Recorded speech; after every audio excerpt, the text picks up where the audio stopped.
पहले दोस्तों welcome to Majid गिरा यूट्यूब चैनल। दोस्तों जैसा कि आप मेरे हाथ में देख रहे हो ये एक स्ट्रिप है जो कि यहाँ से कट गई है।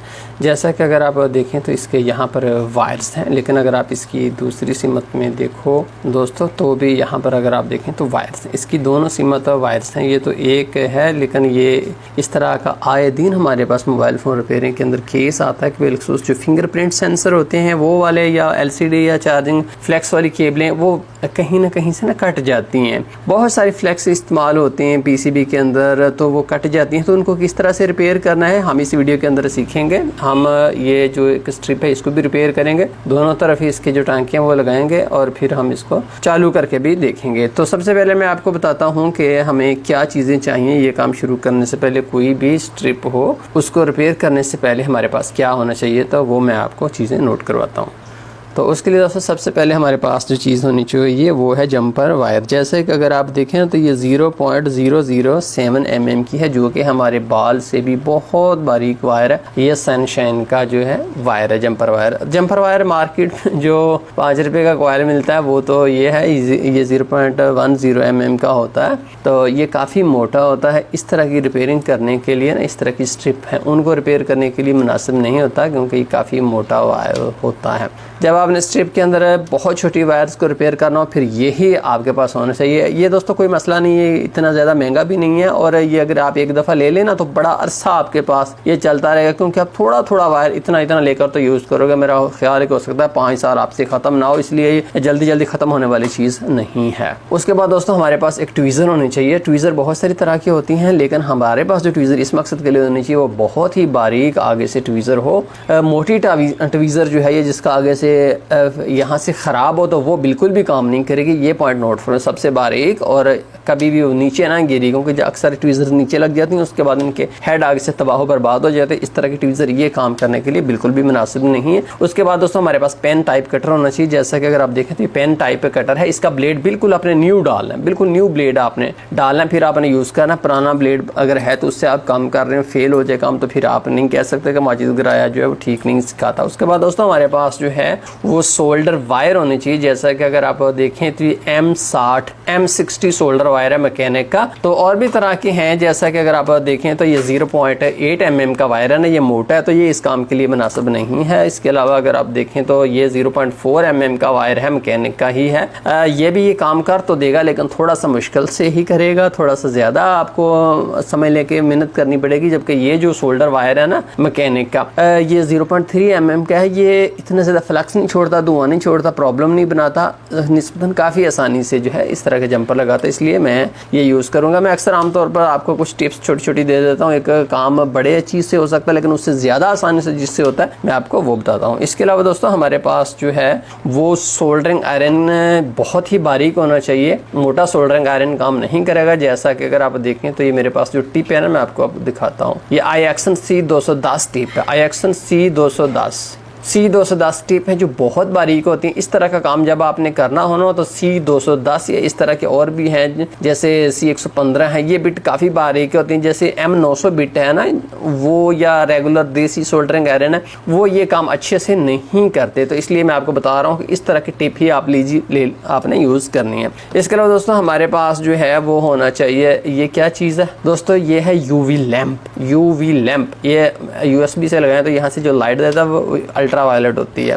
उसके बाद हमारे पास है ये UV मास्क है। UV मास्क क्या होती है कि जब हमने जंपर कर लिया ना उसके बाद हम यहाँ से इंक निकाल कर उस जगह के ऊपर लगाकर फिर UV लैंप से उसको खुश्क कर लेंगे। लेकिन अगर फर्ज कर लीजिए कि UV लैंप और UV इंक आपके पास नहीं है तो मेरा ख्याल है कि अल्फी जिसको साइनो एक्रोलेट ग्लू कहते हैं वो आप किसी भी जगह के ऊपर लगाकर थोड़ी सी उस जगह के ऊपर लगा देंगे तो कुछ हद तक काम आपका बेहतरीन चल जाएगा, काम चल जाता है। इसके अलावा दोस्तों हमारे पास सफाई करने के लिए मैकेनिक का 530 PCB क्लीनर जो है वो होना चाहिए। ये है, तो यही चीज़ें हैं हम जिसको मैं यूज़ करके अपना प्रोसेस शुरू करूँगा। तो आइए अब हम अपना काम शुरू करते हैं। तो सबसे पहले दोस्तों इस स्ट्रिप को मैं PCB से उतार लेता हूँ। PCB से उतारने का मकसद ये है कि ज़्यादा आसानी से मैं काम कर सकूँ और आप लोग भी वाज़ेह तौर पर साफ देख सकें। तो इसलिए मैं ट्वीज़र एक तरफ से पकड़ लेता हूँ और उसके बाद मैं जो है टाइप K की बिट इसके ऊपर रखता हूँ। तो उसके बाद ये आसानी से ये स्ट्रिप यहाँ से उतर जाएगी।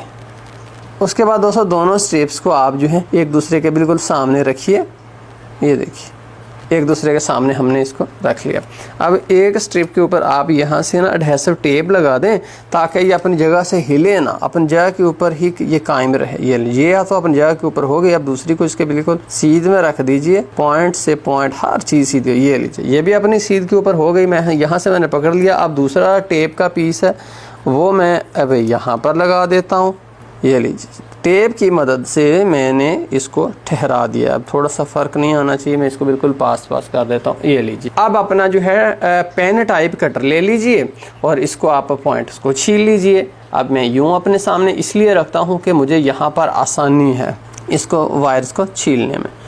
दोस्तों हम स्ट्रिप को पेन टाइप कटर से थोड़ा सा आगे पीछे करके एक तरफ से रब कर लेते हैं। एक सीध में नहीं करना बल्कि थोड़ा सा आगे पीछे करके करना है ताकि एक पॉइंट को लगाते हुए साथ वाला मुतासर ना हो जाए। यूँ ही हम इसको स्ट्रिप को घुमा लेते हैं और दूसरी तरफ को अपने सामने कर लेते हैं। सेम यहाँ पर भी हम आगे पीछे करके मुख्तलिफ जगहों से ज़रा सा रब कर लेते हैं ताकि हम इनको आपस में कनेक्ट कर सकें।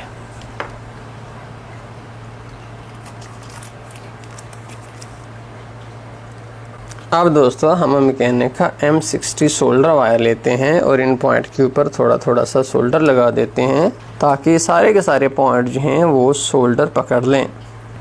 यहाँ पर दोस्तों मैंने 280 सेंटीग्रेड टेम्परेचर रखा हुआ है और मैं तमाम पॉइंट्स के ऊपर हल्का सा सोल्डर लगा रहा हूँ। जैसा कि अगर आप देखें तो ये बड़ी खुश असलूबी से बड़े प्यार से तमाम पॉइंट्स के ऊपर लग रहा है क्योंकि ये मैकेनिक का अच्छे वाला सोल्डर वायर है। और कोई वायर होता तो शायद यहाँ पर ये बहुत ज़्यादा गंद मचा देता।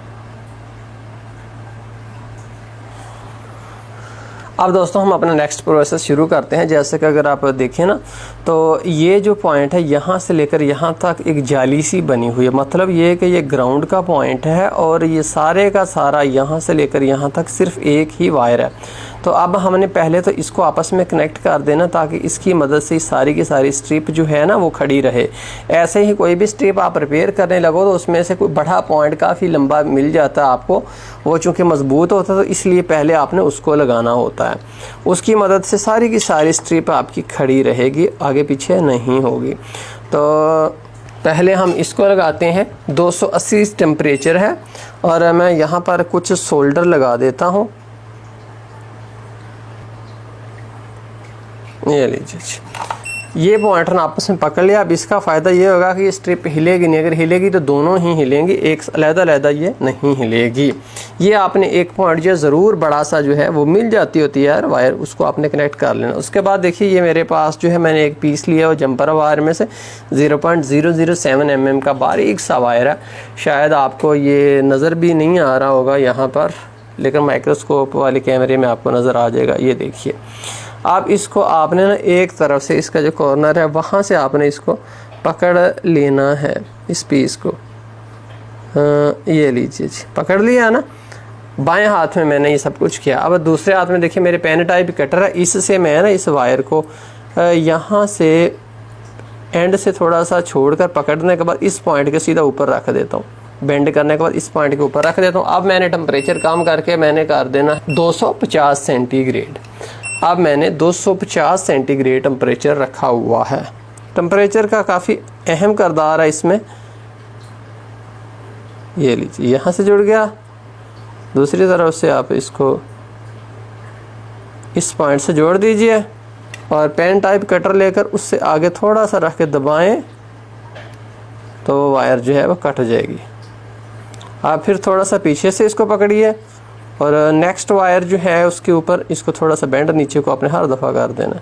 अगले पॉइंट के ऊपर रखिए, 250 टेम्परेचर पर टच कीजिए, इसको यहाँ से उठाइए और नेक्स्ट रख के फिर आप इसको टच कर दीजिए। ये लीजिए ये वायर लग गई।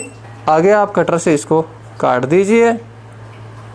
जस्ट आप रख के ज़रा सा दबाएंगे तो कट जाएगी। फिर थोड़ा सा पीछे से पकड़ लीजिए, अगले पॉइंट पर चले जाइए। इसी टेक्निक से आप बाकी तमाम वायर्स को भी लगा दीजिए।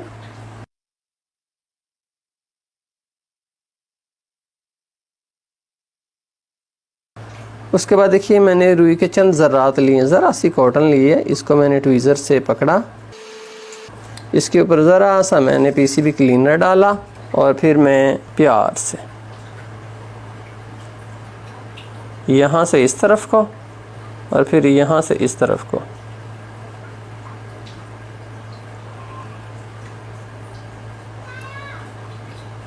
अच्छा जी, उसके बाद ये देखिए, ये मेरे पास है यूवी इंक। इसको आपने खोलना है। ट्वीज़र से थोड़ी सी मैं यूवी इंक लेता हूँ इसमें से, और यहाँ पर इन पॉइंट्स के ऊपर मैं लगा देता हूँ।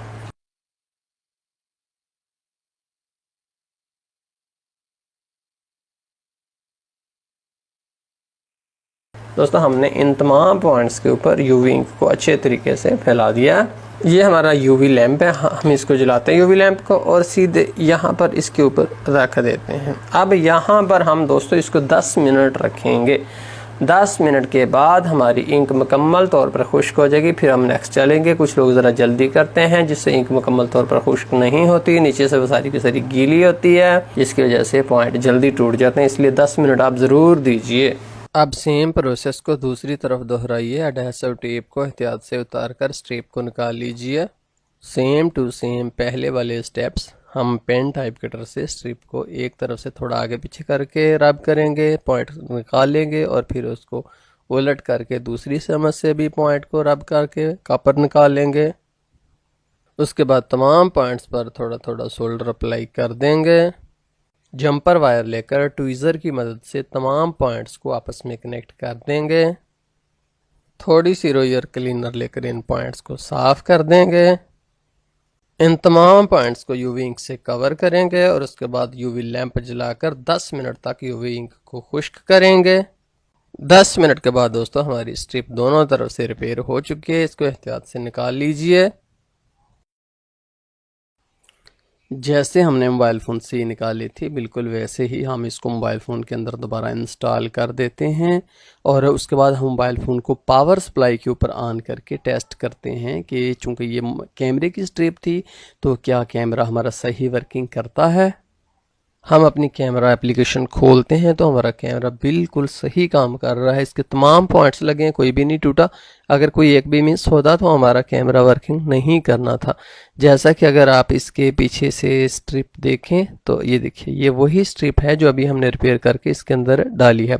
तो दोस्तों मैं आपको ये बताना चाहूँगा, पहली बात तो ये है कि यार पहली दफ़ा ये काम नहीं आएगा, क्योंकि पहली दफ़ा आपको तरीक़ेकार का तो पता चल जाएगा, लेकिन प्रैक्टिस तो नहीं ना होगी।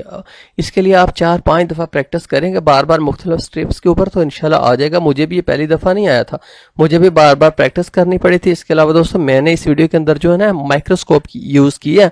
आप माइक्रोस्कोप अगर नहीं है तो फिर आप क्या यूज़ कर लें, आप मैग्नीफायर लैंप यूज़ कर लें, उससे भी काम चल जाएगा, बट आप प्रैक्टिस बार बार कीजिएगा। इसके अलावा दोस्तों मैं आपको ये बताना चाहूँगा कि ज़रूरी नहीं कि जो चीज़ें मैंने यूज़ की हैं 100% यही होनी चाहिए।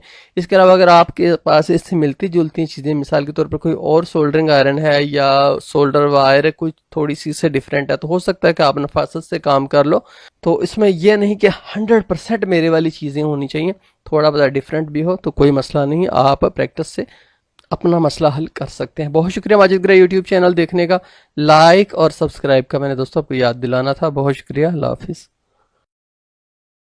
दोस्तों।